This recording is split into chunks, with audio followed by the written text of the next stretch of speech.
Hello hello hello. சொல்லத்தான் நினைக்கிறேன், சொல்லாமல் தவிக்கிறேன். காதல் சுகமானது.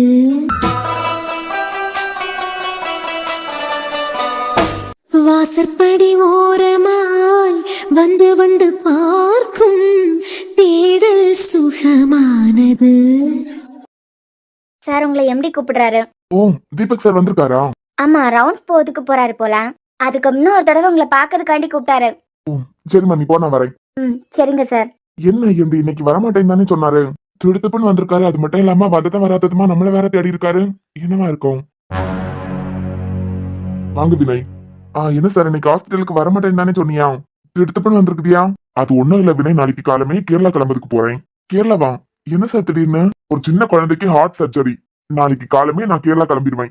எப்படியா வரதுக்கு 2-3 நாள் ஆயிரும். அதான் உங்ககிட்ட எல்லாம் சொல்லணுமே. ஓ அப்படியா? Okay sir. இப்ப ஃப்ரீயா தான் இருக்கீங்களா? சர்ஜரி எதுவும் இல்லையா என்ன? இல்ல சார், இப்ப ஃப்ரீயா தான் இருக்கேன். ஃபுல் டைம் நீங்க ஹாஸ்பிட்டல்ல இருக்கிறதுனால ஹாஸ்பிட்டல்ல இருக்க பேஷண்ட்ஸ் பத்தி எல்லாம் உங்களுக்கு தான் நிறைய நாலேஜ் இருக்கு. சும்மா இருக்குதுன்னா வாங்கலாம், அப்படி ஒரு ரவுண்ட்ஸ் போயிட்டு வருவோம். ஷூர் சார், போலாம். காலம் ஆக்சிடென்ட் கேஸ்ல யாராவது அட்மிட் ஆயிருக்காங்களா? ஆக்சிடென்ட் கேஸா? ஆக்சிடென்ட் கேஸ் யாரும் அட்மிட் ஆகலையே சார். ஓ அப்படியா? வர வழியில ஒரு பைக் வேற பஞ்சரா கிடந்தது. ரோடு ஃபுல்லா பிளட் வேற கிடந்தது. சரௌண்டிங்ல இருக்கிறது நம்ம ஹாஸ்பிட்டல் தானே, இங்க அட்மிட் பண்ணிருப்பாவன்னு நினைச்சேன். ஆக்சிடென்ட் கேஸ்ல யாரும் அட்மிட் ஆகல. சரி ஓகே, 2-3 நாளைக்கு நான் வரமாட்டேன். இப்ப நம்ம கிட்ட எவ்வளவு அமௌண்ட் இருக்கும்? தெரியல சார், கேஷியர் கிட்ட கேட்டுதான் சொல்லணும். சரி, கரண்ட் கேஷ பேங்க்ல டெபாசிட் பண்ணிருங்க. அது பிறகு எனக்கு ரெசிப்ட் ஷேர் பண்ணுங்க. Okay sir. இவங்க எக்ஸ்கியூஸ் மீ. சொல்லுங்க மேம். டாக்டர் அர்ஜுன் ஸ்ரீனிவாசனை இங்க அட்மிட் பண்ணிருக்காவ. ரூம் நம்பர் என்னன்னு சொல்ல முடியுமா? Room number 12 ma'am. Thank you. Ma'am, நீங்க அவங்க ரிலேட்டிவா? இல்லம்மா, ஃப்ரெண்டு. ஏன்? இல்ல, அவரை இங்க அட்மிட் பண்ண நேரத்துல இருந்தே அவர் டாக்டர்னு எல்லாரும் சொல்லிக்கிடியாவ. நீங்களும் டாக்டர் அர்ஜுன் ஸ்ரீனிவாசன் தான் சொன்னியா? அவர் எந்த ஹாஸ்பிட்டல்ல வேலை பாக்காரு? வேலை பாக்குறானா? கிரேசி ஹாஸ்பிட்டல் தெரியுமா? தெரியுமே, நல்லா தெரியும். எங்க ஹாஸ்பிட்டலோட பெரிய ஹாஸ்பிட்டல் தான். அந்த ஹாஸ்பிட்டலோட எம்டி தான் அவன். கிரேசி ஹாஸ்பிட்டல் எம்டியா இவரு? சரிம்மா, நான் அவனை போய் பார்க்கலாம்ல. என்னாச்சு? ஹலோ மேம், நீங்க? நான் அவனோட ஃப்ரெண்டு. நீங்களும் டாக்டரா? ஆமாம்மா, நான் அவனோட ஹாஸ்பிட்டல்ல தான் ஒர்க் பண்ணியேன். நான் போய் பார்க்கலாமா? நீங்க போங்க மேம். கிரேசி ஹாஸ்பிட்டலோட எம்டியா அவரு? பார்க்கறதுக்கு இவ்வளோ சிம்பிளா இருக்காரு. அவருக்கு ஒய்ஃபு எந்த ஆடம்பரமும் இல்லாம ரொம்ப சிம்பிளா இருக்காவ. கிரேசி ஹாஸ்பிட்டல் எம்டிக்கு இந்த நிலைமைனா? இது டாக்டர் ஸ்மிதி தானே? இவ ஏன் ஹாஸ்பிட்டல்ல என்ன பண்ணியாவ? குட் ஈவினிங் டாக்டர் தீபக், எப்படி இருக்கீங்க? நல்லா இருக்கேன் டாக்டர், நீங்க எப்படி இருக்கீங்க? நல்லா இருக்கேன் சார். வினய், இவள யாருன்னு தெரியுதா? இல்லை சார், எனக்கு பிடி கிடைக்கல. கன்னியாகுமரி டிஸ்ட்ரிக்ட்ல இருந்துகிட்டு இவள தெரியாதா? ஷீஸ் எ கைனகாலஜி ஸ்பெஷலிஸ்ட். ஹாய் டாக்டர், நான் இது வரைக்கும் உங்களை பார்த்தது இல்ல. ஆனா டாக்டர் வினய், எனக்கு உங்களை தெரியும், கேள்விப்பட்டிருக்கேன். Okay ma'am. என்ன டாக்டர் ஸ்மிதி, ஏன் ஹாஸ்பிட்டல் பக்கம் எல்லாம் வந்திருக்கியா? என் ஹாஸ்பிட்டல்ல உங்களுக்கு வேலை காத்துக்கிட்டு இருக்குன்னு நானா கூப்பிட்டதுக்கு பிறவா வேண்டான்னு உதறி தள்ளிக்கிட்டு போனியா? நல்ல சம்பளத்தோட ஜாப் கொடுத்ததுக்கு பிறகு எனக்கு வேண்டாம், நான் என் ஃப்ரெண்டுக்கு ஹாஸ்பிட்டல்ல தான் ஜாயின் பண்ணுவேன்னு சொல்லிட்டு கிரேசி ஹாஸ்பிட்டல்ல ஜாயின் பண்ணிட்டியா? வாவ், கிரேசி ஹாஸ்பிட்டல்ல ஒர்க் பண்ணியா? ஆமா. இப்ப என்ன, என் ஹாஸ்பிட்டல்ல ஜாப் கேட்கறதுக்காண்டி வந்திருக்கியா? டாக்டர் ஸ்மிதி, நீங்க எப்ப வந்தாலும் என் ஹாஸ்பிட்டல்ல உங்களுக்கு வேலை இருக்கு. அவசியமே இல்ல, எனக்கு எப்போ அது தேவைப்படாதுன்னு நம்புறேன். நான் கூட எங்க உங்க ஃப்ரெண்டுக்கு கூட எல்லாம் சண்டை போட்டுக்கிட்டேன், ஏன் ஹாஸ்பிட்டல்ல ஜாபுக்காண்டி வந்திருப்பியலோன்னு நினைச்சேன். அதுக்கு தேவையே இருக்காது sir. Just fun. It's okay doctor. நான் அர்ஜுனா ரூம் நம்பர் 12 ஒருத்தங்கள பார்க்கணும். ரிலேட்டிவ்ஸ் யாரையாவது இங்க அட்மிட் பண்ணிருக்காங்களா? அர்ஜுனா இங்க தான் அட்மிட் பண்ணிருக்கோம். என் ஃப்ரெண்ட் அர்ஜுனை பார்க்கறதுக்காண்டி தான் வந்திருக்கேன். சாரி, எந்த Arjun? Doctor Arjun Srinivasan, MD of crazy hospital. What? Arjun Srinivasan ஏன் ஹாஸ்பிட்டல்லையா?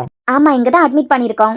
நைட்டே அட்மிட் பண்ணிருப்பாவ போலாம். மதியம் தான் எனக்கு தெரியும், அதான். டாக்டர் அர்ஜுனா ஏன் ஹாஸ்பிட்டல்லையா? எனக்கு இப்பதான் தெரியும். வினய், அவரு கிரேசி ஹாஸ்பிட்டலோட எம்டியா? Vinay, sir, crazy hospital MD எங்க அட்மிட் பண்ணிருக்காவ, என்கிட்ட ஒரு வார்த்தை நீங்க சொல்லல. சார், அர்ஜுன் ஒரு பேஷண்ட் டாக்டர்னு சொல்லி இங்க அட்மிட் ஆயிருக்காவ. ஆனா அவர் ரொம்ப சிம்பிளா இருந்தாரு. இவிய சொல்லிய மாதிரி ரூம் நம்பர் 12 இருக்க பேஷண்ட் கண்டிப்பா கிரேசி ஹாஸ்பிட்டல் எம்டியா இருக்கிறதுக்கு வாய்ப்பே இல்ல. எக்ஸ்கியூஸ் மீ, நீங்க அவனை பாத்திருக்கீங்களா? அதே கேள்வியை தான் நானும் கேட்கேன். பாத்துக்கிட்டேலாம் கேட்கேன். சார், நான் கிரேசி ஹாஸ்பிட்டல் எம்டி இது வரைக்கும் பார்த்தது இல்ல, கேள்விப்பட்டிருக்கேன். ஆனா ரூம் நம்பர் 12 இருக்க பேஷண்ட் ரொம்ப சிம்பிளா இருக்காரு. ஒரு ஹாஸ்பிட்டல் எம்டி மாதிரியே இல்ல. அட்மிட் பண்ணிருக்கவரோட ஒய்ஃப் வேற ரொம்ப பாவப்பட்டவங்களா தெரிஞ்சாவ. அது பிறகு அவரை ரோட் வேலைக்கு யூஸ் பண்ணி தள்ளு வண்டியில தூக்கி போட்டு தான் கூட்டிட்டு வந்தாவ. இடியட், அவரை உனக்கு தெரியாதா? Sir relax. இப்ப அவர் தெரிஞ்சு என்ன பண்ண போறாரு? உங்களுக்கு அவரை முன்னமே தெரியுமா சார்? உடனே தெரியாதா? Oh my God, எல்லாம் முடிஞ்சு. சாரி ஸ்மிருதி மேம், எனக்கு நிஜமாவே தெரியாது அவர் இங்க அட்மிட் பண்ணிருக்கது. இல்லன்னா நான் வந்த உடனே போய் பாத்துருப்பேனே. பரவாயில்ல டாக்டர், அர்ஜென்டா கூப்பிட்டுருந்தா நான் இப்ப போய் பாத்துட்டேன். நீங்க அப்புறமா வேணா போய் பாத்துக்கிடுங்க. சரி நீங்க போங்க. சார் நிஜமாவே அவர் தான் கிரேசி ஹாஸ்பிட்டல் எப்படின்னு எனக்கு தெரியாது. நல்லா தானே கவனிச்சுக்கிட்டியா? ஆமா சார், ட்ரீட்மெண்ட்லாம் உடனே கொடுத்து நல்லா தான் இருக்காரு. அவி ஹாஸ்பிட்டல்ல ஒரு சின்ன தப்பு கூட நடக்காது. அந்த ஹாஸ்பிட்டலோட வளர்ச்சிக்கு அதுதான் மிகப்பெரிய காரணம். இதுக்கு முன்னே உங்களை வார்ன் பண்ணிருக்கேன், இந்த கிறுக்கு வேலையை இங்க பாத்து வைக்கலையே. ஏதாவது சின்ன தப்புனா கூட விளைவுகள் பெருசா இருக்கும். சார் அவரு பாவம் பாக்கிறதுக்கே டம்மி பீஸா தான் தெரிஞ்சாரு. என்னது அந்த ஆளு டம்மி பீஸா? நகரியா மத. Hi doctor. அப்புறமா பேசலாம் ஜெசிகா. யார் இந்த பொண்ணு? பரவாயில்ல, என்னமோ கொஞ்ச நேரத்துல நான் ஹாஸ்டலுக்கு கிளம்ப வேண்டியதா இருக்கும். நாளைக்கு தான் அது பறவைக்கு வருவேன். அதான் புறவு பேசலாம்னு சொல்லியானே. ஒரு தேங்க்ஸ் தானே. ரொம்ப தேங்க்ஸ் டாக்டர். நீங்க மட்டும் இல்லைன்னா என் வாழ்க்கை கேள்விக்குறியா போயிருக்கோம். நீங்க பண்ண இந்த ஹெல்ப்பை நான் எப்பயும் மறக்க மாட்டேன். நான் தான் உனக்கிட்ட புறவு பேசலாம்னு சொல்லி இல்லமா, நீ போமா. நான் உனக்கிட்ட புறவு வந்து பேசியேன். எனக்கு ஹாஸ்டல் போனா போயிட்டு நாளைக்கு தான் இனிமே வருவேன். நல்ல வேலை, நைஃப் இன்ஜுரி ரொம்ப ஆழமா பட்டதுனால அர்ஜுனுக்கு ரீப்ரொடக்டிவ் ஆர்கன்ஸ் டேமேஜ் ஆயிருக்குன்னு சொன்னியா. நீங்க ஃபேக் ரிப்போர்ட் கொடுத்ததுனால என் லைஃப் தப்பிச்சு. யாருமா நீ? டாக்டர் அதுக்குள்ள என்ன மறந்துட்டீங்களா? சார் எனக்கு யாருன்னே தெரியாது. டாக்டர் வினய். என்னம்மா? 1 லட்சம் ரூபாய் கையில கொடுத்துட்டேன், மிச்சம் 2 லட்சம் ரூபாய் உங்க அக்கௌண்ட்டுக்கு வந்துடும். மா யாருமா நீ? கிறுக்குத்தனமா கேனத்தனமா பேசிக்கிட்டு நிக்க. போவாங்கிட்டேன், நீ யாருன்னு எனக்கு தெரியல. ஐயோ டாக்டர், நம்ம டீல் அர்ஜுனுக்கு அர்ஜுன் ஃபேமிலி சம்பந்தப்பட்டவங்களுக்கு தெரியாம இருந்தா போதும். நான் சொல்லி கொடுத்த மாதிரியே நீங்க அர்ஜுன் கிட்ட சொன்னதுக்கு ரொம்ப தேங்க்ஸ். சார் அந்த பொண்ணு என்னமோ கேனத்தனமா பேசிக்கிட்டு உளறிக்கிட்டு போகுது. தலையா மொத. இவர் ஒரு டாக்டர்னு சொல்லிக்கிட்டாவ. ஆனா கிரேசி ஹாஸ்பிட்டல் எம்டின்னு யாரும் சொல்லல. சார் அம்மாடி, டாக்டர் அர்ஜுன் ஸ்ரீனிவாசனா எப்ப அட்மிட் பண்ணிருந்தாவ? சார் நைட்டு 2 மணி இருக்குன்னு நினைக்கிறேன். என்னத்துக்கு அடி அட்மிட் பண்ணிருக்காவ? அது அவருக்கு ஒய்ஃபும் வந்துகிட்டு இருக்கும்போது யாரோ வழி மறைச்சு குத்தி இருக்காவ. பழைய பகைய மனசுல வச்சுக்கிட்டு குத்தி இருக்காவ. ஓ. அது பிறவைக்கு அவிய ஒய்ஃப் தான் ரோட்டு ஓரமா இருந்த ஒரு தள்ளு வண்டியில அவரை தூக்கி வச்சு நடுராத்திரி ஒத்தையில அந்த பொண்ணு தான் சார் கூட்டிட்டு வந்தாங்க, அவரோட ஒய்ஃப். ஏமா உனக்கு அவரை யாருன்னு தெரியாதா? இல்ல சார், எனக்கு தெரியாது. இப்போ அந்த மேம் சொன்னதுக்கு பிறவைக்கு தான் தெரியும். அது சரி, இங்கே இருக்க டாக்டர்ஸ்க்கே தெரியல, உனக்கா தெரிய போகுது. இப்ப நல்லா இருக்காரா? இல்லனா அவருக்கு என்ன பிரச்சனைன்னு சொல்லிருக்காவ? சொல்லாத. யாரையும் பார்த்து பயப்பட வேண்டாம். என்னன்னு சொல்லிருக்காவன்னு கேட்டேன். சார் நான் அப்பாலேருந்து வினய் டாக்டர் கிட்ட சொல்லிக்கிட்டு தான் இருக்கேன். அவிய ஃபேமிலியில ஒரு பொண்ணு வந்து அவருக்கு கத்தி குத்துப்பட்டதுல இனிமே அப்பா ஆக முடியாதுன்னு அவர்கிட்ட சொல்லதுக்கு சொன்னாவ. அப்படி மட்டும் சொல்லிட்டா வினய் டாக்டருக்கு 3 லட்சம் ரூபாய் குடிக்கதா அவிய பேசியிருந்தாவ. நான் எவ்வளவோ தடுத்து பார்த்தேன் சார், அவர் என்ன மிரட்டிட்டாரு. அது மட்டும் இல்லாம எனக்கிட்டே உனக்கு ஒரு 25,000 ரூபாய் தரலாம் அப்படின்னாரு. நீங்களும் உடனே பல்ல இழிச்சுக்கிட்டு சம்மதம் சொல்லிட்டியா? சார் இந்த பாவத்துக்கு எனக்கு எந்த சம்பந்தமும் இல்ல. நீங்க எல்லாத்த நேரம் எல்லாமே அவர் தான். இப்ப என்னத்துக்கு முறைச்சுக்கிட்டு நிக்காரு? நான் உண்மை தானே சொன்னேன். ஏயா அப்படியே ஹாஸ்பிட்டல்ல புலி தாண்டி பொறுக்கலான்னு முடிவு பண்ணிட்டியா? 3 லட்சம் ரூபாய்க்காண்டி எவ்வளவு பெரிய கேவலத்தை பண்ணி வச்சிருக்கேன். என் ஹாஸ்பிட்டலோட பியாரே கெடுத்துடலான்னு நினைச்சிருக்கியா? இல்ல சார், அது அந்த அபார்ஷன் கேஸ்ல நான் உனக்கிட்ட சொன்னா சில்லற பைசாய்க்காண்டி இந்த மாதிரி கிறுக்கு வேலையெல்லாம் பண்ணாத, உன்னை வேலையை விட்டே தூக்க வேண்டியதா இருக்குன்னு சொன்னேன்ல. ரொம்ப வருஷமா எனக்கு கூடாலே இருக்க அந்த விசுவாசத்துக்காண்டி நீ பண்ற சில்லறத்தனமான வேலையெல்லாம் பொறுத்துட்டு போறேன். இப்ப என் தலைக்கு மேல நீ இடிய இறக்கிருக்க. சார் அந்த அர்ஜுன் அதான் டாக்டர், அவர் ரொம்ப அப்பாவி. பிரச்சனை எல்லாம் பண்ண மாட்டாரு. பிரச்சனை பண்ண மாட்டாரா? யோ அந்த அர்ஜுனை பத்தி உனக்கு ஏதாவது தெரியுமா? போச்சு எல்லாம் போச்சு. யார்கிட்ட உன் வேலையை காட்டி வச்சிருக்கேன். விட்டு, நான் இல்லாத நேரம் ஒன்ன போய் என் சீட்டை எடுத்துன பாத்தியா? இவன் புதிய செருப்பால அடிக்கணும். ஷோ அந்த ஆளு வேற இப்ப ஹாஸ்பிட்டல்ல எப்படி தரமாட்டம் ஆக்கலாம்னு நினைச்சுக்கிட்டு இருப்பாரு. சார் நான் சொன்னதை அவர் நம்பினாரு. வேணா ட்ரீட்மெண்ட் மூலமா சரி பண்ணலான்னு சொல்லி முடிச்சிடலாம். உன்ன மாதிரி பட்ட டப்பா டாக்டர் நான் நினைச்சுக்கிட்டு இருக்கேன். அந்த ஆள முதே கண்டுபிடிச்சிருப்பாரு அவரு. தொலைக்கு மேல இப்படி ஒரு இடியை இறக்கிட்டேலாம். இனிமே ஹாஸ்பிட்டல்ல உனக்கு வேலை இல்ல. இந்த ஹாஸ்பிட்டல்ல நான் கட்டி எழுப்பதுக்கு எவ்வளவு பாடுபட்டிருப்பேன். வரும் அல்ப காசு 3 லட்சம் ரூபாய்க்காண்டி ஹாஸ்பிட்டலோட பேரே கெட்டு போகுது. வெளியே போயா மொத. சார் அவர் ரொம்ப பாவமா தான் பேசிக்கிட்டு இருந்தாரு. ட்ரீட்மெண்ட்ல சரி பண்ணிடலான்னு பேசி முடிச்சிடலாம். மண்ணாம் கட்டி அந்த ஆளுக்கு தெரியாது பாரு. போயா வெளியே மொத. இதை எப்படி நான் இப்ப சரி பண்ண போறேன்? நில ஒரு நிமிஷம். இப்ப ஒரு ஃபேக் ரிப்போர்ட் யார்கிட்ட எல்லாம் சொன்னேன்? அவர்கிட்ட மட்டும் தான் டாக்டர். மொத்த ஃபேமிலி எங்க தானே இருந்திருக்கு. ஒய்ஃப் இங்க தான் இருந்திருக்காவா? அப்பனா இல்ல டாக்டர், அவர்கிட்ட மட்டும் தான் சொல்லதுக்கு பணம் கொடுத்துட்டு அந்த பொண்ணு. அப்பனா அவருக்கு ஒய்ஃப் கிட்ட இல்ல, ஒய்ஃப் கிட்ட எல்லாம் நான் எதுவும் சொல்லல. நான் யார்கிட்டயும் இத பத்தி மூச்சு விடல சார். கன்ஃபார்மா அவருக்கு ஒய்ஃப் கிட்ட யாரும் சொல்லல இத பத்தி? இல்ல சார், டாக்டர் அர்ஜுன் கிட்ட மட்டும் தான். எப்படி அந்த ஆளை இனிமே நான் சமாதானப்படுத்த போறேன்னு தெரியல. எப்படிடா இருக்க? நல்லா இருக்கேன். நிஜமா அர்ஜுன் எனக்கு என்ன நடந்ததுன்னே தெரியாது. நீ தியாவை கூட்டிகிட்டு வெளியே போறதா வேற சொல்லியிருந்தியா? நேற்றுக்கு வேற வேலண்டைன்ஸ் டே, அவளை கூட்டிட்டு வெளியே போயிருந்தேன். சில நேரம் வேலையா இருந்தா ஆப்டர்நூன் கூட ஹாஸ்பிட்டல் வரவேலாம். எல்லாம் யோசிச்சுதான் நீ காலமே ஹாஸ்பிட்டல் வராததுக்கு பிறகு உனக்கு ஃபோன் பண்ணல. அர்ஜுன் இப்ப பெயின் ஓகே தானே? அதெல்லாம் ஓகே தான். உடனே இந்த ஹாஸ்பிட்டல்ல இருந்து நம்ம ஹாஸ்பிட்டலுக்கு ஷிஃப்ட் ஆகணும். அதுக்கு தான் உனக்கு ஃபோன் பண்ண சொன்னேன். ஓ அப்படியா? ஆனா இந்த ஹாஸ்பிட்டல் கூட நல்ல ஹாஸ்பிட்டல் தான். எது இந்த ஹாஸ்பிட்டல் நல்ல ஹாஸ்பிட்டலா நீ பார்த்த? ஆமாடா டாக்டர் தீபிகா நம்ம 2 பேருக்குமே தெரியுமே. ஓ புறவே அண்ணே என்னாச்சு? கொஞ்ச நேரமா நீ கோவமா தான் இருக்க. அப்பல இருந்தே ஸ்மித்யாக்காவை தான் வர சொல்லிட்டு இருந்தேன். எனக்கு ட்ரீட்மெண்ட் பார்த்தவன் இடம் தெரியாம மோதிட்டான். இனிமே ஏன் ஆட்டத்தையும் காட்டணும்ல? டேய் என்னடா ஆச்சு? என்னன்னு சொன்னாதானே தெரியும். கவின் ஃபோன் பண்ணும்போது உன் ஹெல்த் நல்லா தான் இருக்கு, நடக்கிறதுக்கு கொஞ்சம் நாள் ஆகுமே தவிர வேற எந்த பிரச்சனையும் இல்லைன்னு சொன்னான். நீ என்னடானா கண்டபடி உளறிக்கிட்டு இருக்க. நைஃப் இன்ஜுரினால ரீப்ரொடக்டிவ் ஆர்கன்ஸ் டேமேஜ் ஆயிருக்கான். அர்ஜுன் அதனால ஃபியூச்சர்ல ஒரு குழந்தைக்கு அப்பா ஆக முடியாதா என்னால? அர்ஜுன் என்னடா சொல்ற? பணத்தை வாங்கிட்டு அவன் யாருன்னு அவன் எனக்கு காட்டிட்டான். இனிமே பதிலுக்கு நான் திருப்பி கொடுக்க வேண்டாம். அர்ஜுன் ஏய் அப்படியே நீங்க 3 பேரும் ஷாக்ல உடஞ்சு நிக்காதுங்க. நான் என்ன கேனேனா? நானும் ஒரு டாக்டர் தான். நைஃபோட டெப்த் எந்த அளவுக்குன்னு எனக்கு கொஞ்சம் கூட தெரியாமல இருக்கும். பணம் சம்பாதிக்கிறதுக்கு எத்தனையோ வழி இருக்கு. ஆனா இந்த தொழில இருந்துகிட்டு மோசடி பண்றவன சும்மா விடப்படாத ஸ்மிருதி. அதுக்கு தான் உன்னை கூப்பிட்டேன். ஒரு ஹாஸ்பிட்டலோட எம்டி எனக்கே இந்த நிலைமைனா சாதாரண மக்களுக்கெல்லாம் என்ன நிலைமை? நோய் சொன்னான்னு சரியாயிடணும், அன்பான வார்த்தை, நம்பிக்கையான பியாச்சு, இதெல்லாம் நம்பிதானே நம்மள தேடி வராவ பிரைவேட் ஹாஸ்பிட்டல் தேடி. தேடி வர மக்களுக்கு உண்மையா இல்லைன்னா இவங்களை எல்லாம் சும்மா விடப்படாது. ஆட்டை கடிச்சு மாட்டை கடிச்சு என் லைஃப்லயே விளையாடுறதுக்கு நினைச்சிட்டாயில. நீ எப்படி கன்ஃபார்மா சொல்ல? ஏய் எனக்கு என்ன தெரியாதா? அந்த டாக்டர் கிட்ட வெளியே யாரெல்லாம் நிக்காவன்னு கேட்டேன். அந்த முக்கா கிறுக்கிக்கு பேரை மட்டும் கரெக்டா சொல்றான். நான் யாருன்னே அவனுக்கு ஒழுங்கா தெரியாது. அவளுக்கு பேரு எப்படி தெரியும்? யாரு? வாழவே கூடாதுன்னு நினைக்கிறது யாரு? அந்த ஜெசிகா தான். எனக்கு கால்ல தான் பயங்கரமா அடிபட்டிருக்கு. உடனே நம்ம ஹாஸ்பிட்டல் ஷிஃப்ட் பண்ணதுக்கு எல்லா ஃபார்மாலிட்டிஸையும் ரெடி பண்ணுங்க. அங்க போய் ஸ்கேன் டெஸ்ட் எல்லாம் எடுத்துட்டு லீகலா இவனுங்களை நான் ஃபேஸ் பண்ண போறேன். பக்கத்துல இருக்குன்னு சொல்லிட்டு இவங்களை நம்பி தானே எனக்கு அட்மிட் பண்ணா. எனக்கே இந்த நிலைமைனா சாதாரண மக்களுக்கு இது சும்மா விடக்கூடாது ஸ்மிருதி. புரியுது அர்ஜுன். டாக்டர் அர்ஜுன், உங்க ஹெல்த் இப்ப எப்படி இருக்கு? ஏன் உயிரோட இருக்க என்ன செத்துட்டேன்னு ரிப்போர்ட் கொடுக்கறதுக்கு யாராவது சொல்லிருக்காங்களா என்ன? ஐயோ டாக்டர் அர்ஜுன், உங்க மேலே உங்க ஹாஸ்பிட்டல் மேலே எங்களுக்கு பெரிய அளவுல மரியாதை இருந்தது. அதை இப்படி கெடுத்து வச்சிருக்கியா? ஸ்மிருதி மேம், எனக்கு நிஜமாவே அட்மிட் ஆயிருக்கிறது அர்ஜுன் சார்னு தெரியாது. அப்பனா இங்க வர மக்களுக்கு இதுதான் நிலைமை போல. இல்ல மேம், இன்னைக்கு என்னால ஹாஸ்பிட்டலுக்கு வர முடியலதான். அதனால இப்படி ஒரு காரியத்தை பண்ணுவாருன்னு நான் நினைச்சு கூட பாக்கல. சாதாரண மக்கள் எத்தனையோ பேர் உடம்புக்கு முடியலன்னா நம்ம ஹாஸ்பிட்டல்ல நம்மள தேடி வராவன். எல்லாரும் கட்டுக்கட்ட பணத்தை வச்சுதான் வராவன். நம்ம மேல இருக்க நம்பிக்கை காப்பாத்தி கொடுத்துருவோம், உடம்பு சரியாயிருங்கிற நம்பிக்கை.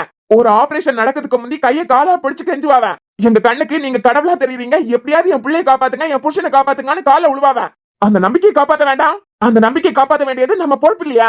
ஒரு ஹாஸ்பிட்டல் எம்டிக்கு எந்த நிலைமைனா சாதாரணப்பட்ட மக்களுக்கு இத நான் சும்மா விட போட்டா இல்ல.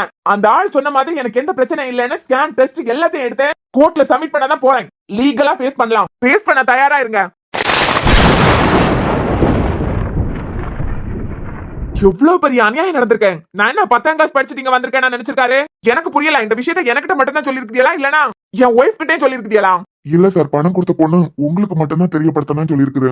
உங்க ஒய்ஃப் கிட்ட எல்லாம் அது தெரியப்படுத்தப்படாதுன்னு தான் சொல்லியிருக்கேன். அதனால உங்க ஃபேமிலி, உங்க ஒய்ஃப் யார்கிட்டயும் சொல்லாம உங்ககிட்ட மட்டும் தான் வந்து சொல்லியிருக்காரு. வெக்கமா இல்லையா உங்களுக்கு? இப்படி அசிங்கம் பிடிச்ச வேலையை செய்யறதுக்கு வேற ஏதாவது வேலை பண்ணலாம். சார், உங்களுக்கு நடந்த அநியாயத்துக்கு எப்படி மன்னிப்பு கேட்கணும்னு எனக்கு தெரியல. பேசி நியாயப்படுத்தவும் முடியாதுதான் சார். எனக்கு புரியுது உங்க நிலைமை. எதுக்காக காசு கொடுத்தாவ, உங்க வாழ்க்கையில எதுக்கு விளையாட நினைக்காவன்லாம் எனக்கு தெரியல. அதுவும் உங்ககிட்டயே சொல்லி. உங்களுக்கு புரியாது, எங்களுக்கு புரியும். அர்ஜுன் வாதியா அர்ஜுன் சார், பேசலாம். ஒரு நிமிஷம் இருங்க. தியா சாட்டியா? ஆமாங்க, என்னத்துக்கு சத்தம் போடுதியா? டாக்டர் தான் உங்ககிட்ட கத்தி பேசப்படாதுன்னு எல்லாம் சொல்லியிருக்காருலாம். ஏங்க என்னாச்சு? அதெல்லாம் ஒண்ணும் இல்ல தியா, சும்மா பேசிக்கிட்டு இருந்தோம். சிரிச்சு பேசிக்கிட்டு இருந்தோமா, அந்த சத்தம் தான் வெளியே வந்திருக்கோம். அம்மா பவி எங்க? வெளியே கேண்டீன் போனா. நீ போகலாம்? இல்லங்க, நான் வெளியே தான் இருந்தேன். சத்தம் கேட்ட உடனே தான் வந்தேன். தியா, எனக்கா ஏதாவது இவரு நல்லா தானே இருக்காரு இல்லனா? நல்லா தான் இருக்கான் தியா. எனக்கு ரொம்ப தலைவலியா இருக்கு. கேண்டீன் போய் ஒரு கப் காஃபி வாங்கிட்டு வரியா? இல்லக்கா, நான் எங்கேயும் போகல. குளிக்கிறதுக்காண்டி வீட்டுக்கு போனேன். வரதுக்கு 2 மணி நேரத்துக்கு மேல ஆயிட்டு. இவர் இங்க இப்படி படுத்திருக்கும் போது என்னால எங்க போனாலும் நிம்மதியா இருக்க முடியலக்கா. நான் பவிக்கு போன் பண்ணி சொல்லி பவி வாங்கிட்டு வந்துருவா. தியா, நாங்க எல்லாரும் நிக்கோம், நீ போயிட்டு வா. 2 டாக்டர்ஸ் இருக்கோம். அது மட்டும் இல்லாம உன் புருஷன் வேற டாக்டர் தானே. போதியா, போய் வாங்கிட்டு வா. என்னங்க வேற ஒண்ணும்? ஏன் நல்லா தானே இருக்கேன். நீ போ, அவதான் காஃபி கேட்கலாம், போய் வாங்கிட்டு வா. தியா, மெதுவா வந்தா போதும். இல்ல சார், பணம் கொடுத்த பொண்ணு உங்களுக்கு மட்டும் தான் தெரியப்படுத்தணும்னு சொல்லியிருக்குது. சார், பெரிய தப்பு தான் சார். அதை நியாயப்படுத்த முடியாதுதான். நீங்க நியாயப்படுத்துறீங்களோ இல்லையோ, லீகலா இதை பத்தி ஃபேஸ் பண்ணலான்னு நான் முடிவு பண்ணிட்டேன். நீங்க வெளியே போலாம். ஒரு நிமிஷம் அர்ஜுன், நான் சொல்லதை கொஞ்சம் கேளுங்களேன். நீங்க சொல்லியதை கேட்கறதுக்கு நாங்க தயாரா இல்ல. லீகலா ஃபேஸ் பண்ணலாம்னு அவன் சொல்லிட்டான்ல, அப்படியே ஃபேஸ் பண்ணிக்கலாம். நீ ரோஹித்துக்கிட்ட இதை பத்தி பேசிட்டியா? ஆமாங்க, பேசிட்டேன். அவனுக்கு சம்மதம் தான். சாராக்கு எல்லாமே அர்ஜுன் தான். அவன் இந்த நிலைமையில இருக்கச்சுல கல்யாணம் எல்லாம் இப்ப வேண்டாம். ரோஹித்தே சொல்லிட்டான். டாக்டர் வேற சொல்லிருக்காருலாம், இப்போதைக்கு அர்ஜுனால எந்திரிச்சு நடக்க முடியாது அப்படின்னு சொல்லிட்டேன். அதனால அர்ஜுன் எந்திரிச்சு நடந்ததுக்கு பிறவைக்கே கல்யாணத்தை வைக்கலாம். அதான் சரிதான். ஆனா ஆண்டி, அர்ஜுன் எந்திரிச்சு நடந்ததுக்கு பிறவைக்கு கல்யாணத்தை வைக்கலாம் நீங்க நினைக்கிறியா? ஆனா எனக்கு தெரிஞ்சு அப்பே நடக்காது. நீங்க வேணா பாருங்களேன். உனக்கிட்ட அறிவுரை கேட்கறதுக்கு உன்னை கூப்பிடவே இல்லையே நான் இங்க. உன் போக்குல வார, உன் போக்குல சொல்ல. உன்னை யார் இங்க கூப்பிட்டது? ஆண்டி, உங்களுக்கு என்ன பிடிக்காதுன்னு எனக்கு நல்லாவே தெரியும். ஆமா, எனக்கு கணவன் மனைவி வாழ்க்கையில மூணாவதா யாராவது தலை போடுறதுக்கு போனாவள்னா அவள சுத்தமா பிடிக்காது. என்ன பிடிக்காமலே இருந்துகிட்டு போட்டேன். ஆனா உங்களுக்கும் ஒரு பொம்பளை பிள்ளை இருக்கா. உங்க பையன் நல்லதுக்காண்டி தான் சொல்லேன். நீங்க வேணா பாருங்க. இந்த ஜென்மத்துல உங்க பையனுக்கு சாராக்கு கல்யாணம் நடக்காது. ஏன்? ஏன்னா அந்த அர்ஜுனுக்கு கூட இருக்காளே, அர்ஜுனுக்கு பொண்டாட்டி, அவளுக்கு ராசி அப்படி. அவ கூட இருக்கிறது வரைக்கும் அவ கூட இருக்கவளுக்கு எந்த நல்லதும் நடக்காது. நல்லது நடக்காதான், என்ன கெட்டது நடக்கும். அதான் அர்ஜுன் உயிருக்கு போராடி இப்பதான் உயிர் பழச்சிருக்காரு. இவ ரெண்டு பிள்ளைகளுக்கு உயிரம் போச்சு. ஏற்கனவே இவளுக்காண்டிதான் உங்க பிள்ளை சாரவன் சேர்ந்து கல்யாண தேதியை தள்ளி வச்சாவ. இப்ப இவளாலதான் அர்ஜுன் இந்த நிலைமையில படுத்திருக்காரு. பாத்தியெல்லாம் உங்க பிள்ளைக்கு கல்யாணம் இப்பவும் இவளாலதான் நின்றுக்க. இவளை வச்சுக்கிட்டு உங்க பிள்ளைக்கு நல்லபடியா கல்யாணத்தை நடத்தி முடிச்சிடலாம் நினைச்சேன்னு வைங்க, கண்டிப்பா நடக்காது. நீங்க வேற அர்ஜுனுக்கு பொண்டாட்டி தலையில தூக்கி வச்சு ஆடிக்கிட்டு இருக்கிறியா?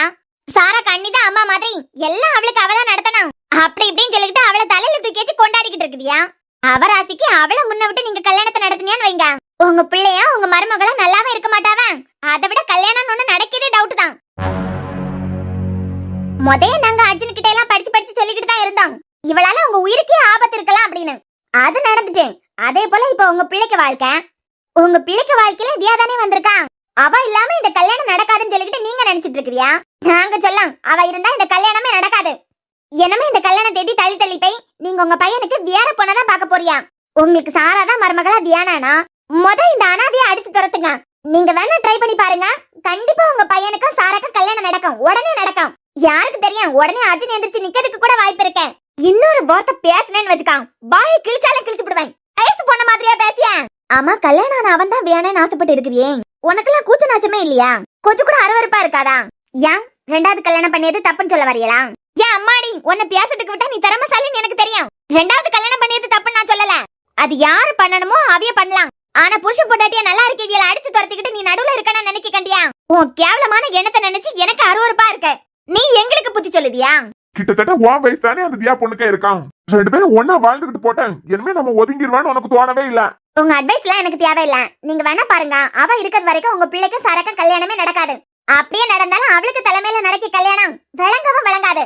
ஏய், இங்க பாரு, சின்ன பொண்ணுன்னு பாக்க இல்ல, ஆள போற பிள்ளைகளோட என்ன வார்த்தை சொல்ல. இங்க பாரு, உனக்கு இந்த சில்லறத்தனமான வேலையெல்லாம் அந்த வீட்டோட வச்சுக்கான். என் வீட்டுல உள்ள வேலைக்கிட்ட விளையாடணும்னு நினைச்சா அது பிறவைக்கு வாழ்க்கை முழுக்க ஆள வேண்டியதா இருக்கும்.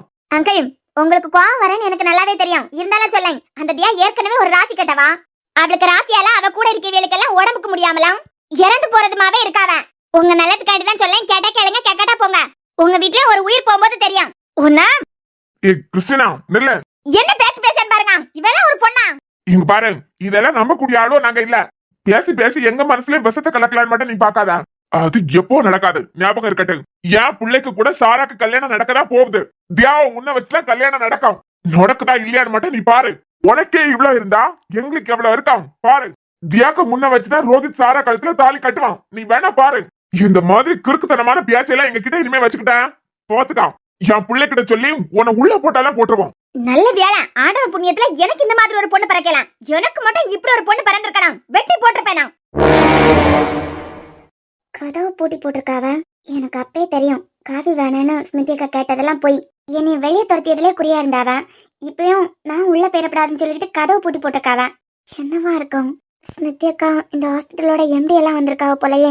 ஒருவேளை அர்ஜுனுக்கு ஃபெர்டிலிட்டி ப்ராப்ளம் இருக்கலாம், அதுக்கு ட்ரீட்மெண்ட் அடிக்கிறத பத்தி டிஸ்கஸ் பண்ணி அவ்வளோ என் ஃபேமிலிக்கும் ஒய்ஃபுக்கும் தெரிய வேண்டாம்னு சொன்னாரு. யாருக்கும் தெரியாம ட்ரீட்மெண்ட் ஸ்டார்ட் பண்ணி அவ்வளோ இருக்கும். நமக்கு தெரியக்கூடாதுன்னு நினைக்காரு. எந்த ஆம்பளைக்கா இருந்தாலும் இதை தாங்கிக்க முடியாது தானே. நமக்கு தெரியாத மாதிரியே இருக்கட்டும். ட்ரீட்மெண்ட் எடுக்க போறதே நம்மளுக்கிட்ட இருந்து மறைக்காரு. நமக்கு தெரியான்னு அவருக்கு தெரிஞ்சதுன்னா வருத்தப்படுவாரு. அதனால நமக்கு தெரிஞ்சது அவருக்கு தெரியாமலே இருக்கட்டும்.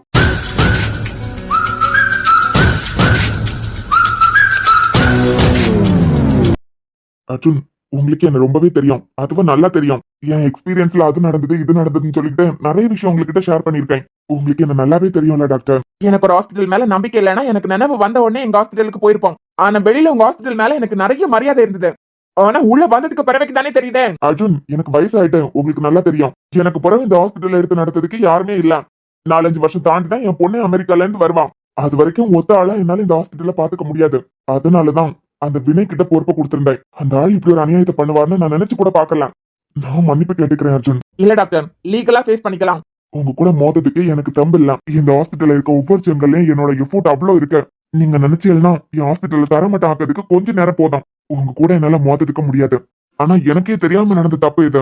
வினய் சொன்னதை நீங்க நம்பினீங்களா இல்லையான்னு எனக்கு கன்ஃபார்மா தெரியாது. இருந்தாலும் எனக்கு உண்மை தெரிஞ்சதை மன்னிப்பு கேட்கறதுக்காண்டி தான் வந்தேன். இந்த ஹாஸ்பிட்டல்ல இந்த நிலைமைக்கு கொண்டு வரதுக்கு நான் அவ்வளவு பாடுபட்டிருக்கேன். எனக்கே தெரியாம நடந்த தப்பு. இனிமே இந்த தப்பு நடக்காம நான் பாத்துக்கிறேன். அது மட்டும் இல்லாம அந்த ஆளை வேலையை விட்டே நான் தூக்கிட்டேன். என்ன ஆனாலும் சரி, என் ஹாஸ்பிட்டல்ல இனிமே நானே பாத்துக்கலாம். அந்த முடிவுல தான் நான் இருக்கேன். அர்ஜுன், வயசானதுனாலதான் இன்னொருத்தங்களை நம்ப வேண்டியதா இருக்கு. இனிமே ஹாஸ்பிட்டல்ல இந்த மாதிரி ஒரு தப்பு நடக்காது. நான் பாத்துக்கிறேன். இங்க பாருங்க, உங்களுக்காண்டிதான் இந்த விஷயத்த நான் இதோட விடியேன். இன்னொரு தடவை அந்த ஆள் உங்க ஹாஸ்பிட்டல்ல நான் பார்த்தேன். அது பிறகு நடக்கதே வேற. கண்டிப்பா அர்ஜுன், இந்த மாதிரி ஒரு சம்பவம் இனிமே ஹாஸ்பிட்டல்ல எப்போ நடக்காது.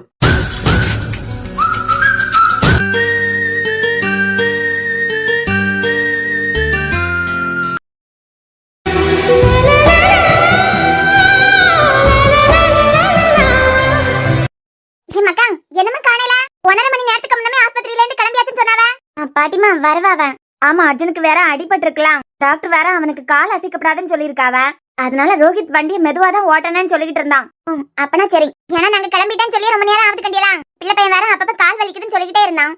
இவன் ஆஸ்பத்திரியில இருந்து வீட்டுக்கு வரதெல்லாம் சரிதான், நல்ல விஷயம் தான். ஆனா அந்த தியாவையும் கூட்டிக்கிட்டு வரான்ல, அதான் கோவமா ஆத்திரமா வருது. அவளை எங்கேயாவது ஒளிச்சு விட்டாலாவது நல்லா இருக்கும். ஆனா அவளையும் கூட்டிக்கிட்டு வராதான் கோவமா வருது. அவளாலதான் அவனுக்கு இந்த நிலைமை. சொன்னா யார் தான் புரிஞ்சுப்பா? கொஞ்ச நேரம் கூட வாய வச்சுக்கிட்டு சும்மாவே இருக்க மாட்டியலா? எப்பயும் யாரையாவது குறை சொல்லிக்கிட்டே தான் இருக்கணுமா? யாரையாவது பத்தி பேசலன்னா உங்களுக்கு உறக்கமே வராதா? ஏன், நான் உள்ளதுதானே சொன்னேன். பா, எப்படிதான் இப்படி புலம்பிக்கிட்டே இருக்கீங்களுக்கு கூட இந்த வீட்டுல உள்ளது இருக்கியாவான்னு தெரியல. இந்த பொம்பளை ஒரு மாதிரி துடிச்சுக்கிட்டு தான் வருதாமா. பாட்டி, கார் வருது பாருங்க. அண்ணே வந்துட்டு. இனிமையாவது எந்த கஷ்டமும் வந்துடப்படாது அவனுக்கு. பாத்து மக்கா, பாத்து கூட்டிட்டு வாங்க. அனி பார்த்து மெதுவா. வாப்பா அர்ஜுன், இப்ப கால் வலி எல்லாம் பரவாயில்லையா? பரவாயில்லமா, அப்பப்ப இன்ஜெக்ஷன் போட்டுக்கிட்டு தானே இருந்தாவ. சராங், அம்மாடி ஆரத்தி எடு. சராங், வெயில் அடிக்குது பாரு, ஆரத்தி எடு.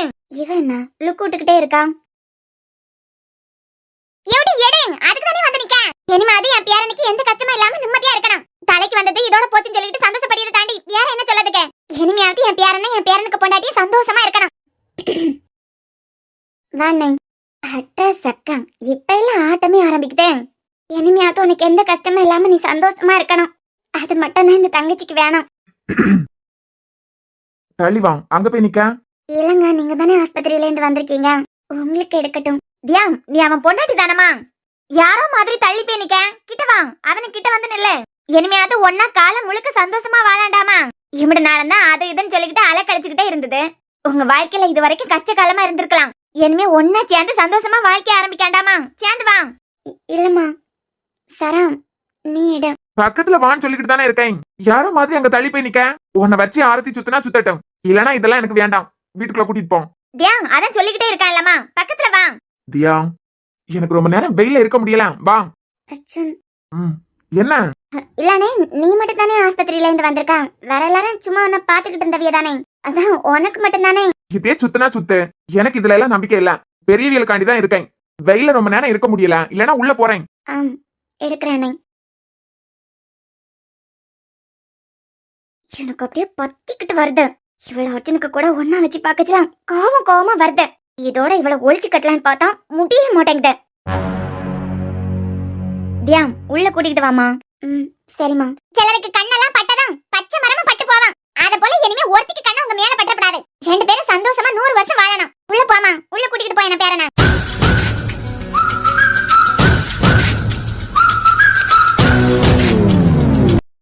ஆனா நீ வீட்டுக்குள்ள வந்ததுக்கு பிறகுதான் மனசு நிம்மதியா இருக்கு. ஏன், இப்ப வலி எல்லாம் பரவாயில்லையா?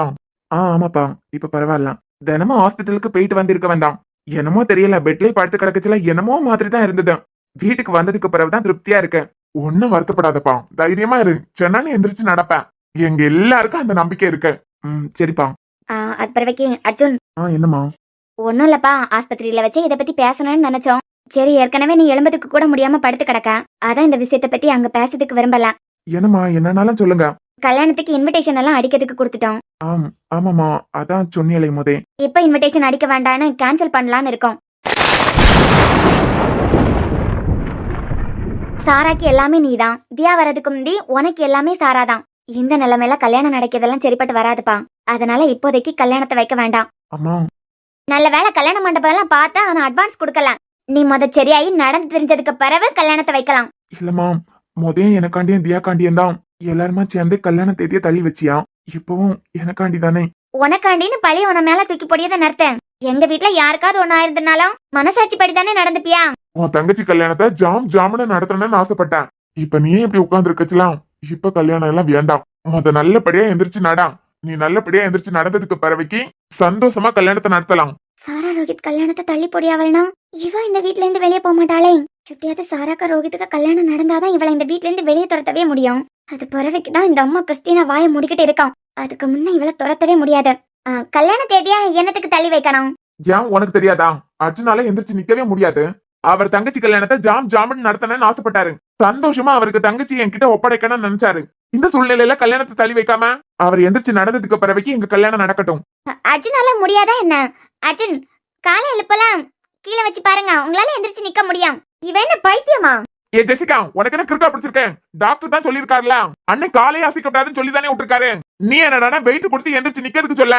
உனக்கு மூளை இருக்கா இல்லையா? அதை முதல்ல சொல்லு. கவினா டாக்டர் தான் சொல்லிருக்காருல, தன்னம்பிக்கை தைரியமா இருந்ததுன்னா ஜனன் இவரால எந்திரிச்சு நிக்க முடியாது. அதனாலதான் சொன்னேன். அது கட்டு பிரிச்சதுக்கு பிறகு உனக்கு மூளையே இல்லையா? இப்பயாவது என் தங்கச்சி கல்யாணம் நடக்கணும்னு ஆசைப்பட்டேன். ஆனா கண்ணா நீ கவலையே படாதான். என்னைக்கானாலும் உன் தங்கச்சி தான் என் வீட்டு மருமகா. என் பிள்ளைக்கு பொண்டாட்டினா உன் தங்கச்சி சாராதான். இப்ப நடக்கலன்னா என்ன, கொஞ்ச நாள் தள்ளி போட்டோம். நீ எந்திரிச்சு நடந்ததுக்கு பிறகு நடக்கும். அதியா அம்மாடி, எப்படியும் டாக்டர் வீல் சேர்ல தான் நடக்கணும்னு சொன்னதுனால படி வழியா எல்லாம் உங்களால போக முடியாதுன்னு தெரியும். கவின் அப்பவே சாய்வு பாதை ரெடி பண்ணிருக்கான். நீ அவனை ரூமுக்கு கூட்டிக்கிட்டு போ. அம்மா நான் கொஞ்சம் பேசலாமா? நீ அர்ஜுனுக்கு பொண்டாட்டி, உனக்கு பேசுறதுக்கு என்னமா தடையா? நீ சொல்லு. சாரா கல்யாணத்துல நிறைய கனவு கண்டு வச்சிருந்தாரு. இந்த முறை நல்லபடியா அவ கல்யாணத்தை நடத்தி வைக்கணும்னு ஆசைப்பட்டாரு. அம்மாடி அவனே வீல் சேர்ல இருக்கான். இந்த நிலைமையில எப்படி கல்யாணத்தை நடத்த முடியும்? சரியாயி வரட்டும். என்னைக்கானாலும் என் பிள்ளைதான் அவன் தங்கச்சிக்கு புருஷன். அது பிறகு என்ன பயம்? நாங்க கொடுத்த வாக்கை எப்பவும் மாற மாட்டோம். அம்மா பெரியவி, நீங்க எல்லாம் எடுத்த முடிவுக்கு நான் எதிரா பேசுறதுக்கு மன்னிச்சிருங்க. ஆனா சாரா கல்யாணத்தை என்னத்துக்கு தள்ளி போடணும்? குறிச்ச தேதியில கல்யாணம் நடக்கட்டும். இவன் என்ன ஜனன் இந்த வீட்டை விட்டு வெளியே போறதுக்கு இவ்வளவு ஆர்வமா இருக்கா? இல்ல மதியா, அது எப்படி சரியாவா இந்த நிலைமையில? அவனே வீல் சேர்ல இருக்கான். அவர் தங்கச்சி கல்யாணத்தை சென்னு பாக்கலான்னு ரொம்ப ஆசைப்பட்டாரு. நான் இருக்கேன், கவின் இருக்கான், தாத்தா இருக்காரு, மாமா இருக்காவ. அது பிறகு கார்த்திக் அண்ணன் கூட எங்க பக்கம் இருக்காரு. இவ்வளவு பேர் இருக்கச்சுல கல்யாணத்தை நடத்துறதுக்கு என்ன? அவர் ஆசைப்படியே இப்ப கல்யாணம் நடக்கட்டும். அவரும் அதை தான் விரும்புவாரு. உன் புருஷன் ஆசைப்பட்டதுக்காண்டி கல்யாணத்தை இப்பவே நடத்துறதுக்கு நீ ஆசைப்படியது சரிதான். ஆனா அவளுக்கு இருக்கிறது ஒரே ஒரு அண்ணன். அவனால எழும்பி நடந்து வேலை செய்யவும் முடியாது. இன்னைக்கு கார்த்திக் ரொம்ப நாள் லீவ் போட்டாச்சுன்னு சொல்லிட்டு ஆபீஸ் போயிருக்கான். உனக்கு பொட்டிக் இருக்கு, எஃப்எம் இருக்கு, கவனுக்கு காலேஜ் இருக்கு. இதெல்லாம் அர்ஜுன வேற நீதானமா பாத்துக்கணும். அம்மா இவரையும் பாத்துக்கிட்டு பொட்டிக் எஃப்எம் எல்லாம் பாத்துக்கிட்டு கல்யாண வேலையை என்னால பாக்க முடியும். இவளுக்கு நடிப்பு திறமையாலதான் எல்லாரும் தலையில தூக்கி வச்சு கொண்டாடியாவ. கவினுக்கு இது லாஸ்ட் வருஷம் தானே, தினமும் காலேஜுக்கு போக வேண்டியதெல்லாம் இருக்காது. எங்க சைட்ல இத்தனை பேர் இருக்கச்சுலாம் ஏன் கல்யாணத்தை நடத்துறதுக்கு முடியாதா? சரியா சொன்னீங்க அண்ணி. நம்ம எல்லாரும் இருக்கோம்லாம். அண்ணன் ஆசைப்பட்ட மாதிரியே கல்யாணத்தை நடத்திடலாம். அண்ணனுக்கு இடத்துல இருந்து தம்பி நான் எல்லா வேலையும் செய்வேன். நாங்க இருக்கச்சுல கல்யாணத்தை நடத்துறதுக்கு என்னவா? கல்யாணம் குறிச்ச தேதியில நடக்கட்டும். அண்ணியும் குழந்தானே சொல்லி வச்சுட்டு பேசிய மாதிரியே இருக்கு. அர்ஜுன் நீ என்னப்பா சொல்ல? தியா என்ன சொல்லியாலும் அதுபடியே நடக்கட்டும். அவளாலையும் கவினாலையும் முடியும்னா கல்யாணத்தை நடத்தட்டும் இப்பவே. ரொம்ப நாளைக்கெல்லாம் தள்ளி போட வேண்டாம். கார்த்திக்கும் காலமே சாயந்தரம் எல்லாம் வருவாங்களா? நீங்க என்ன சொல்லுதியா? நான் சொல்லதுக்கு என்னமா இருக்கு? அவனுக்கு சம்மதம். தியாவே எல்லாத்தையும் பாத்துக்கலாம்னு சொல்லிட்டா. இனிமே என்னத்துக்கு கவலைப்படணும்? அர்ஜுன் இடத்துல கவின் இருக்கான், தியா இருக்கா. எல்லாரும் இருக்கச்சுல என்னத்துக்கு கவலைப்படணும்? தியாவும் அர்ஜுன் ஆசைப்பட்ட மாதிரி இப்பயே கல்யாணத்தை நடத்தலாம். சரிம்மா, நீங்க ஆசைப்பட்ட மாதிரி இப்பயே கல்யாணம் நடக்கட்டும். ஒரு நிமிஷம் நான் பேசலாமா? சொல்லு சாரா. என்ன? எனக்கு கல்யாணம் வேண்டாம். கல்யாணம் வேண்டாமா? இப்போதைக்கு எனக்கு கல்யாணமே வேண்டாம். எனக்கு கல்யாணம் பண்ணிக்க கூடிய ஆசையே போயிட்டு எனக்கு என் அண்ணனுக்கு கூடல இருக்கிறதுக்கு தான் ஆசை. என் அண்ணனை பாத்துக்கிட்டேன். இவளுக்கு என்ன பைத்தியமா பிடிச்சிருக்கேன். இப்போதைக்கு கல்யாணம் பண்ணிக்க கூடிய ஐடியா எல்லாம் எனக்கு இல்ல. சாரா நீ என்ன விளையாடிக்கிட்டா இருக்க? இன்விடேஷன் அடிக்கிறதுக்கெல்லாம் நாங்க கொடுத்தாச்சு. உன் அண்ணி உன் அண்ணா எல்லாரும் உன் கல்யாணம் நல்லபடியா நடக்கணும்னு தான் ஆசைப்படியாவ. என் பிள்ளைக்கு வயசு போயிட்டே தானே இருக்கேன். கையோட கல்யாணத்தை முடிச்சிருவான். நான் தான் சொல்லலாம், எனக்கு இப்ப கல்யாணம் பண்ணக்கூடிய ஆசையெல்லாம் இல்ல. எனக்கு உன்னை பாத்துக்கிட்டு உன் கூடவே இருக்கணும். அதான் சொல்லாவெல்லாம் ரோஹித்துக்கும் வயசு போயிட்டே இருக்கு அப்படின்னு. எல்லாரும் இருக்காவா? அது பிறவைக்கு என்ன? வேண்டாம், எனக்கு எதுவும் வேண்டாம். அவ பையனுக்கு வயசு போயிட்டே இருக்குதுன்னா வேற பொண்ணு பார்த்து கல்யாணம் பண்ணட்டும், வேற பொண்ணு பார்த்து வைக்கட்டும். ரோஹித்! சாரா, ரோஹித்! உனக்கு என்ன பைத்தியமா பிடிச்சிருக்கேன்? 3-4 நாளா அவ பேச்ச சரியில்லை, அவன் நடந்துக்கிட்டே செயலும் சரியில்லை. பேசின பேச்ச பாத்தியா? எல்லாம் வேற பொண்ணு பார்த்து கல்யாணம் பண்ணணுமா? அதுக்கு சொல்லிட்டு உடனே கை நீட்டி அடிச்சிருவியா? இத்தனை வருஷம் அவளை கஷ்டப்பட்டு பெத்து வளர்த்த மாதிரி அடிக்க நல்ல பாஞ்சுக்கிட்டு போறியே. அவ பேசின பேச்சுக்கு இதோட நிறுத்தலன்னு நினைங்க. 1000 தான் இருந்தாலும் ஒரு வயசு பொண்ண கை நீட்டி அடிக்கிறது தப்பு. உன் தங்கச்சி இப்படி ஒருத்தன் அடிச்சா நீ விடுவியா? அவளுக்கிட்ட மன்னிப்பு கேளு. அர்ஜுன் கிட்ட வேணா மன்னிப்பு கேட்க. உங்க தங்கச்சி அடிச்சது தப்புதான், மன்னிச்சிருங்க. ஆனா இவளுக்கிட்ட மன்னிப்பு கேட்க முடியாதுமா. வர வர என்ன பேச்சு பேசிக்கிட்டு இருக்கான். உனக்கு பைத்தியமா பிடிச்சிருக்கடி. எனக்கு என் அண்ணன் கூட இருக்கணும். எப்போ என் அண்ணன் என்கிட்ட சொல்லிக்கிட்டே இருக்கும், எனக்கு அம்மா அப்பா நீதான், உனக்கு அம்மா அப்பா நான் தான் சொல்லிக்கிட்டே இருக்கோம். ஆனா என் மரமண்டையில அது ஏறதுக்கு இத்தனை வருஷம் ஆகியிருக்கு. எங்களுக்கு வேற யார் மூலமாவது பாசம் கிடைக்கணும்னு நினைச்சுக்கிட்டு இருந்தேன். என் அண்ணனுக்கு ஒரு அம்மாவா இருப்பாவ நினைச்சேன். நான் நினைச்ச மாதிரி இங்க எதுவுமே இல்ல. கடைசியில என் அண்ணன் சொன்னதான் உண்மை. எனக்கு என் அண்ணன் தான் அம்மா அப்பா, என் அண்ணனுக்கு நான் தான் அம்மா அப்பா. கடைசி வரைக்கும் இதுதான் நிலையானது. என் கல்யாணத்துக்கு பிறகு என் அண்ணனை பாத்துக்கிறதுக்கு யாரும் இல்ல. என்னால எங்கேயும் வரவும் முடியாது, எங்கேயும் போகவும் முடியாது. அது எங்க இருக்கோ அங்கதான் நான் இருப்பேன். எனக்கு கல்யாணமும் வேண்டாம், ஒண்ணும் வேண்டாம். இதுக்கப்புறம் நான் யாரையும் நம்ப போறதாவே இல்ல. என் அண்ணனை பாத்துக்கிறதுக்கு எனக்கு தெரியும். சராம், அவனுக்கு கல்யாணம் ஆயிட்டு எப்போ நீ தங்கச்சிங்கிற முறையில அவனுக்கு கூட இருக்க முடியாது. அவனுக்கு கல்யாணம் ஆகி பொண்டாட்டி வந்துட்டான். இனிமே குழந்தை கூட பிறக்கான். அவனுக்குன்னு ஒரு வாழ்க்கை. உன்னால கடைசி வரைக்கும் அவன் கூடவே இருக்க முடியாது. உனக்குன்னு ஒரு வாழ்க்கை தேவை. அண்ணனை விட்டுட்டு என்னால எங்கேயும் வர முடியாது. ஒவ்வொருத்தங்களுக்கு சுயரூபமா எனக்கு இப்பதான் புரிய ஆரம்பிச்சிருக்கேன். என் கல்யாணத்துக்கு பிறகு அதை பாத்துக்கிறதுக்கு யாரும் இல்லைன்னு எனக்கு புரிஞ்சுட்டு எனக்கு கல்யாணமே வேண்டாம். சரா, உனக்குன்னு பைத்தியமா பிடிச்சிருக்கேன். அவனை பாத்துக்கிறதுக்கு அவன் பொண்டாட்டி இருக்கான். நான் யாரையும் நம்ப போறதா இல்லைன்னு சொல்லிட்டேன்ல. இங்க பாரு, நீ தேவையில்லாம என்னதுக்கு பயந்துகிட்டு இருக்க மாதிரி எனக்கு இருக்கு. உன் அண்ணன் மேல நீ பாசம் வச்சிருக்க, நான் ஒத்துக்கிறேன். ஆனா சாரா, உன் அண்ணனுக்கு தேவையான எல்லா உதவியும் உன்னால செய்ய முடியாது. அது அவன் பொண்டாட்டியால மட்டும் தான் முடியும். நீ என்ன சின்ன குழந்தையா அவனுக்கு எல்லாம் சொல்லி தரதுக்கு?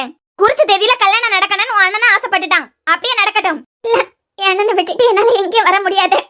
என் கல்யாணத்துக்கு பிறகு அதை பாத்துக்கிறதுக்கு யாரும் இல்லைன்னு எனக்கு புரிஞ்சுட்டு. இவன் என்ன லூஸ் மாதிரி பேச ஆரம்பிச்சிட்டான். திடீர்னு இவளுக்கு என்னாச்சு? நம்ம கல்யாணத்துக்கு பிறகு வேற யாராலையும் உடனே பாத்துக்க முடியாது. பாத்துக்க மாட்டாவ. என்ன எப்போ சொல்லுச்சு, எனக்கு நீதான் அம்மா அப்பா, உனக்கு நான் தான் அம்மா அப்பான்னு. அது எனக்கு இப்ப புரிஞ்சுட்டு. கல்யாணம் பண்ணிக்கிட்டு என்னால எங்கேயும் வர முடியாது. சரி, நம்ம கல்யாணத்துக்கு பிறகு உன் அண்ணனை யாரும் பாத்துக்க மாட்டாவனா? நாம இங்கே இருக்கலாம், போதுமா? டேய், அவதான் பேசிக்கிட்டு இருக்கானா? நீ புரியாம அவளுக்கு கூட பேசிட்டு இருக்க. எப்போ இருக்க கேட்டா என் அண்ணன் கூட என்னால இருக்க முடியாதுல அப்படின்னு. அப்ப சொல்லிருந்தேன், நம்ம 2 பேரும் இங்க இருக்கிறது எனக்கு மரியாதை இருக்காது அப்படின்னு. இப்ப சொல்லண்டி, உன் அண்ணனை யாரும் பாத்துக்க மாட்டாவன்னு நீ நினைச்சேனா நம்ம கல்யாணத்துக்கு பிறகு இங்கே இருக்கலாம். அதுல எனக்கு மரியாதை கிடைக்கலனால ஒன்னும் பிரச்சனை இல்ல. உனக்கு இப்ப பைத்தியம் எதனால பிடிச்சிருக்குன்னு எனக்கு தெரியுது. 3 கிலோமீட்டருக்கு அந்த வண்டியில போட்டு அவரை ஹாஸ்பிட்டல்ல கொண்டு சேர்த்தவியா? ஒரு பொண்ணா அதை தள்ளிக்கிட்டா ஆஸ்பத்திரி வரைக்கும் கொண்டு சேர்க்கறதுக்கு எவ்வளவு கஷ்டம் தெரியல உனக்கு? அப்படிப்பட்டவிய நம்ம கல்யாணத்துக்கு போறவன் அர்ஜுனை நல்லா பாத்துப்பாவன்னு எனக்கு நம்பிக்கை இருக்கு. அவிய நல்லா அர்ஜுனை பாத்துக்கிட்டாவல்னா நீ என் கூட நம்ம வீட்டுக்கு வரணும். அப்படி உன் அண்ணனை பாத்துக்கிறதுக்கு யாரும் இல்லைன்னா நம்ம இங்கே இருக்கலாம். அதுல எனக்கு மரியாதை போச்சுனால ஒரு பிரச்சனை இல்ல. என்ன என்னன்னு பாத்துக்கிறதுக்கு யாரும் இல்லாத நிலைமையில இங்க இருக்கலாம்னா எனக்கு சம்மதம். நம்ம அப்பனா கண்டிப்பா இங்கதான் இருக்க போறோம். தான் புருஷன் உயிரை காப்பாத்துறதுக்காண்டி அந்த நடு ராத்திரி போராடினவியா? அவிய உன் அண்ணனை பாத்துப்பாவான்னு எனக்கு நம்பிக்கை இருக்கு. எனக்கு நம்பிக்கை இருக்கு.